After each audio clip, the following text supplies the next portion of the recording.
السلام علیکم ورحمۃ اللہ وبرکاتہ۔ حضرت سلیمان علیہ السلام کی حکومت کا ایک بڑا امتیاز جو کائنات میں کسی کو نصیب نہیں ہوا یہ تھا کہ ان کے زیر نگین صرف انسان ہی نہیں تھے بلکہ جن اور حیوانات بھی تابع فرمان تھے، اور یہ سب حضرت سلیمان علیہ السلام کے حاکمانہ اقتدار کے تابع اور زیر حکم تھے۔ بعض ملاحدہ نے انکار معجزہ اور انکار جن کے شوق میں ان جیسے دیگر مقامات کی طرح یہاں بھی عجیب اور مضحکہ خیز باتیں کی ہیں۔ کہتے ہیں کہ جن سے مراد ایک ایسی قوم ہے جو اس زمانہ میں بہت قوی ہیکل اور دیو پیکر تھی اور سلیمان علیہ السلام کے علاوہ کسی کے قابو میں نہ آتی تھی، اور تسخیر حیوانات کے متعلق کہتے ہیں کہ قرآن میں اس سلسلہ کا ذکر صرف ہدہد سے متعلق ہے، اور یہاں ہدہد پرندہ مراد نہیں بلکہ ایک شخص کا نام ہدہد تھا جو پانی کی تشویش پر مقرر تھا، اور زمانہ طویل سے لوگوں میں یہ رسم چلی آتی ہے کہ وہ اپنی اولاد کے نام پر ان حیوانات کے نام پر رکھتے تھے جن کی وہ پرستش کرتے تھے۔ چنانچہ آج اس کو ایک مستقل علم کی حیثیت دے دی گئی جو ٹیوٹرزم کے نام سے موسوم ہے۔ اس قسم کی رقیق تعبیر کرنے والے یا تو جذبہ الہاد میں قصداً تحریف کے لیے جرأت بے جا کے مرتکب ہوتے ہیں، یا قرآن عظیم کی تعلیم سے ناآشنا ہونے کے باوجود دعوی بے دلیل پر اصرار کرتے ہیں۔ قرآن عزیز نے جن کے متعلق جگہ جگہ بصراحت یہ اعلان کیا ہے کہ وہ بھی انسانوں سے جدا خدا کی ایک مخلوق ہے۔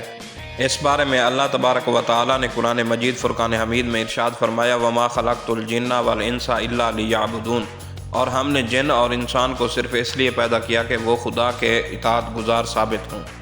اس آیت میں جن کو انسان سے جدا مخلوق ظاہر کر کے دونوں کی تخلیق کی حکمت بیان کی گئی، لہٰذا اس آیت کو پیش نظر رکھنے کے بعد یہ کہنا جن انسانوں ہی میں سے ایک قوی ہیکل قوم کا نام ہے جہالت ہے، علم نہیں ہے۔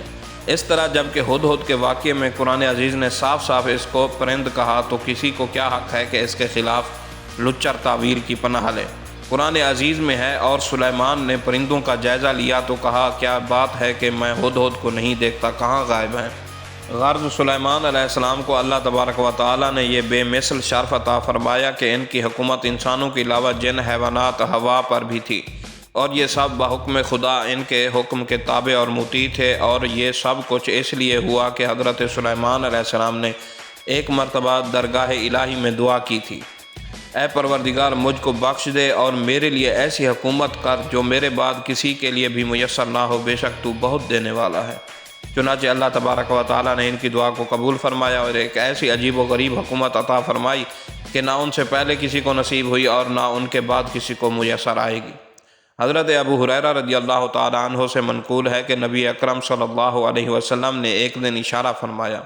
گزشتہ شب ایک سرکش جن نے اچانک یہ کوشش کی کہ میری نماز میں خلل ڈالے،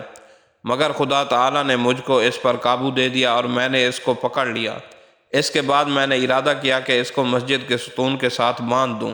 تاکہ تم سب دن میں اس کو دیکھ سکو، مگر اس وقت مجھ کو اپنے بھائی سلیمان علیہ السلام کی دعا یاد آ گئی کہ انہوں نے خدا تعالیٰ کے حضور میں عرض کیا، یہ یاد آتے ہیں میں نے اس کو ذلیل کر کے چھوڑ دیا۔